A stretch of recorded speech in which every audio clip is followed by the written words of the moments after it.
آج کی میری تقریر کا موضوع ہے صلاح، رہنمائی اور ہدایت کا راستہ۔ اللہ تعالیٰ فرماتے ہیں، اور اس تقریر کے شروع میں نے قرآن مجید کی ایک آیت کی تلاوت کی تھی، سورہ عنکبوت سورہ نمبر 29 آیت نمبر 45 میں اللہ تعالیٰ فرماتے اتلو ما اوحی الیک من الکتاب واقم الصلاۃ ان الصلاۃ تنہی عن الفحشاء والمنکر۔ تلاوت کرو ان آیتوں کی جو میں نے نازل کی ہے اس کتاب میں، واقم الصلاۃ، اور صلاح کو قائم کرو، ان الصلاۃ تنہی عن الفحشاء والمنکر، بے شک صلاح فاحشی اور برے کاموں سے رکتی ہے۔ قرآن مجید میں اللہ تعالیٰ فرماتے ہیں کہ بے شک صلاح فاحشی اور برے کاموں سے رکتی ہے، جسے میں کہتا ہوں ہدایت کا راستہ، پروگرامنگ ٹورڈز رائچیسنس۔ صلاح دا پروگرامنگ ٹورڈز رائچیسنس، صلاح رہنمائی اور ہدایت کا راستہ۔ صلاح ہمیں پروگرام کرتی ہے صحیح راستے کی طرف، اور ہم جانتے ہیں کہ سورہ فاتحہ کے بعد ہم قرآن مجید کی چند آیتوں کی تلاوت کرتے ہیں۔ مثال کے طور پہ سورہ فاتحہ کے بعد امام تلاوت کر رہا ہے سورہ مائدہ کی آیت، سورہ نمبر 5 آیت نمبر 90، جہاں اللہ تعالیٰ فرماتے یا ایھا الذین آمنوا، اے ایمان والو،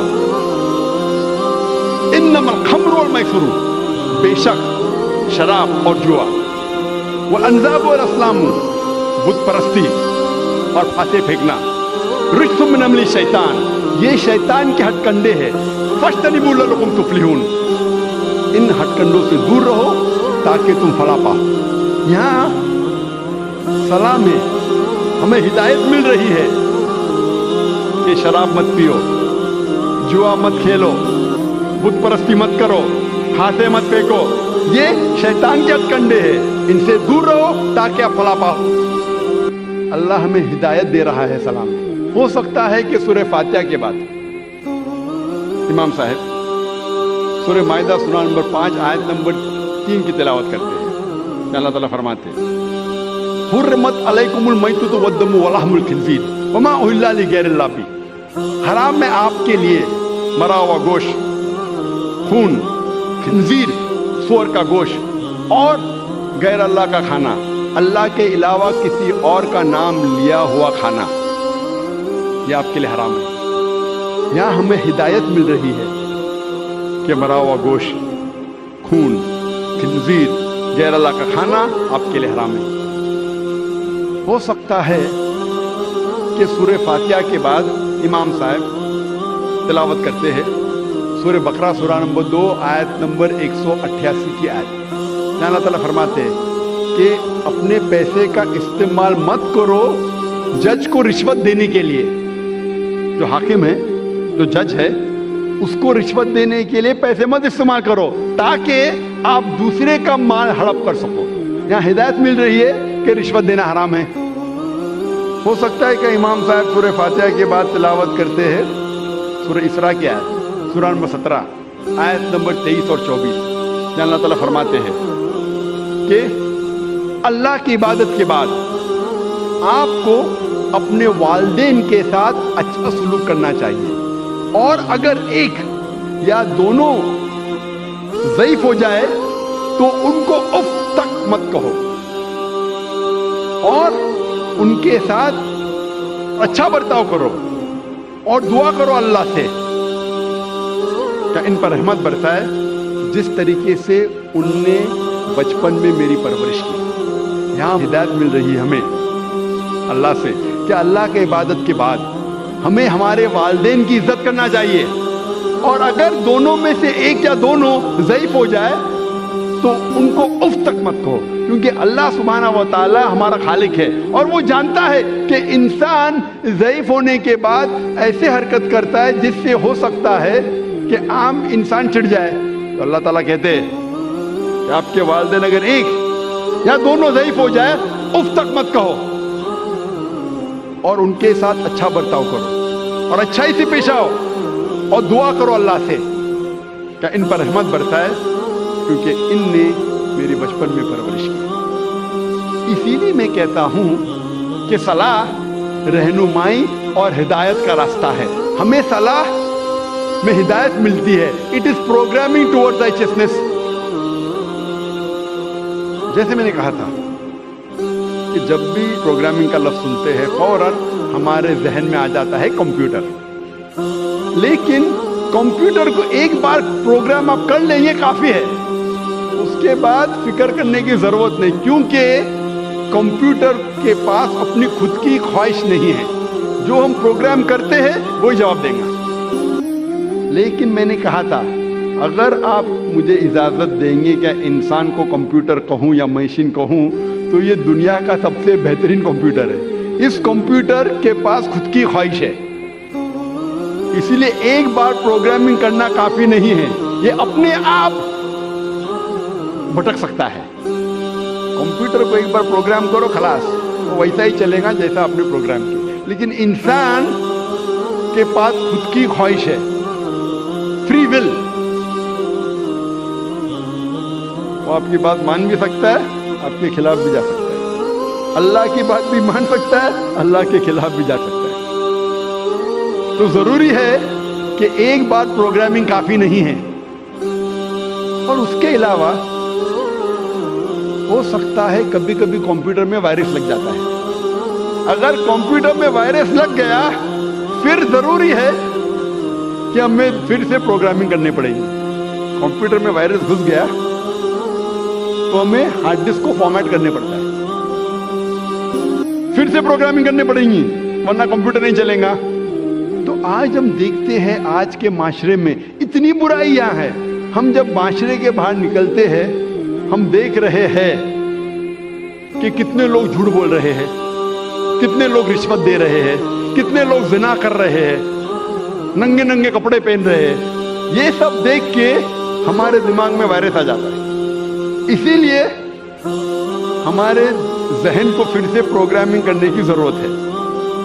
جس طریقے سے ڈاکٹر کہتا ہے کہ اچھی صحت کے لیے کم از کم 3 بار آپ کو کھانا کھانا چاہیے, اسی طرح اچھی روح کے لیے ہمارا خالق اللہ سبحانہ تعالیٰ کہتا ہے کہ کم از کم آپ کو پروگرامنگ کرنا پڑے گا 5 بار دن میں.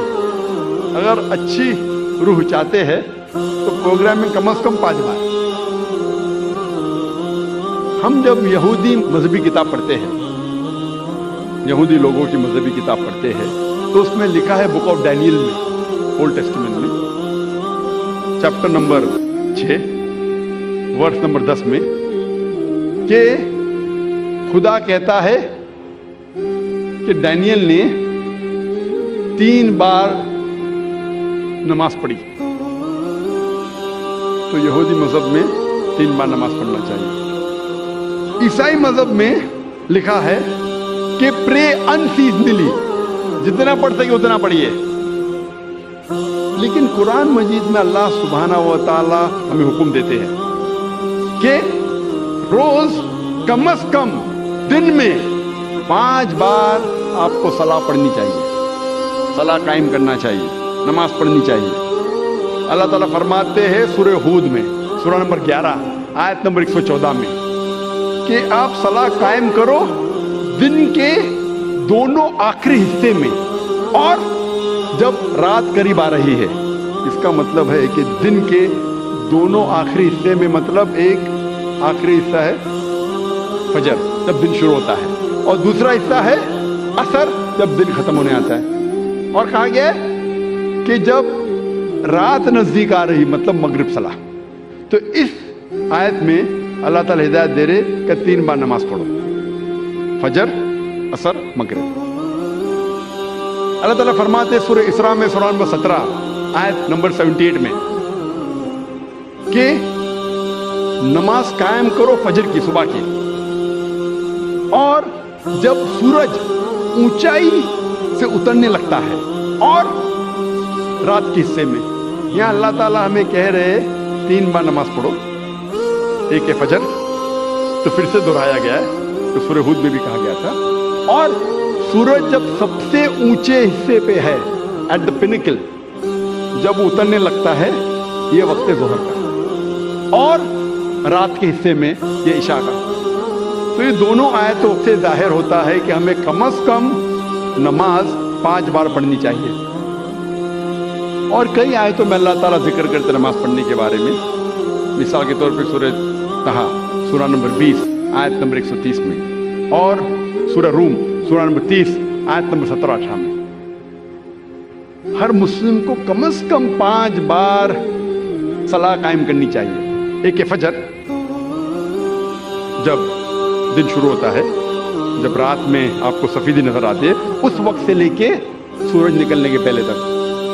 پھر ظہر کا وقت، سورج سب سے اونچائی پہ رہتا ہے جب اترنے لگتا ہے، اور ظہر اور عصر کے بیچ، یا جب آپ کی پرچھائی دگنی ہو جاتی ہے. تیسری صلاح ہے عصر، ظہر کے وقت کے بعد سے شروع ہوتی ہے اور سورج ڈھلنے سے پہلے. چوتھی صلاح ہے مغرب کی، سورج ڈھلنے کے بعد سے شروع ہوتی ہے اور آسمان میں لالے ختم ہونے سے پہلے.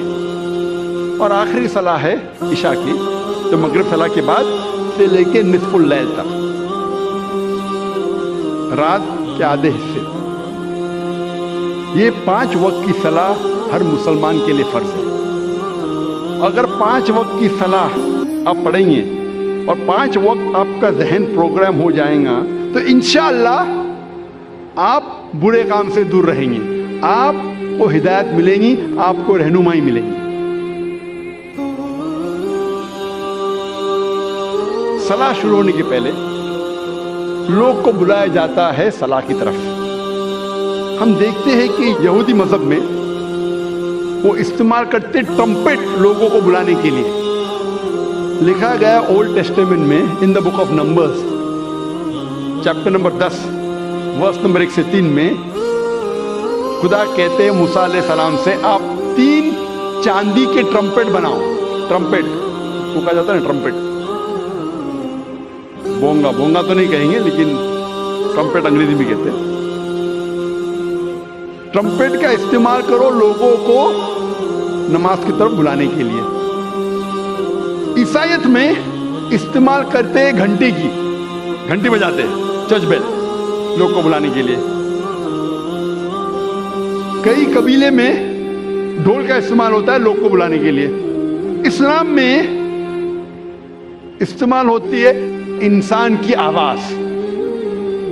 اور انسان کی آواز یہ جتنے اعلیٰ ہے ان سے کہیں بہتر ہے اور سریلی ہے. کان کو سریلی ہونے کے علاوہ اس کے اندر ایک پیغام بھی ہے. آذان کا میں ذکر کر رہا ہوں، جو آذان جو ہوتی ہے لوگوں کو صلاح کے لیے بلانے کے لیے. آواز سریلی ہونے کے علاوہ یہ افسوس کی بات ہے کہ بمبئی شہر میں جو مسجدوں میں آذان ہوتی ہے، افسوس کی بات ہے اکثر یہ آذان سریلی نہیں ہوتی، کان کو تکلیف زیادہ دیتی ہے، رہنمائی کے بدلے تکلیف زیادہ دیتی ہے. آپ اگر حرمین کی آذان سنیں گے، مکہ کی یا مدینہ کی، ماشاءاللہ آپ کا دل خوش ہو جاتا ہے.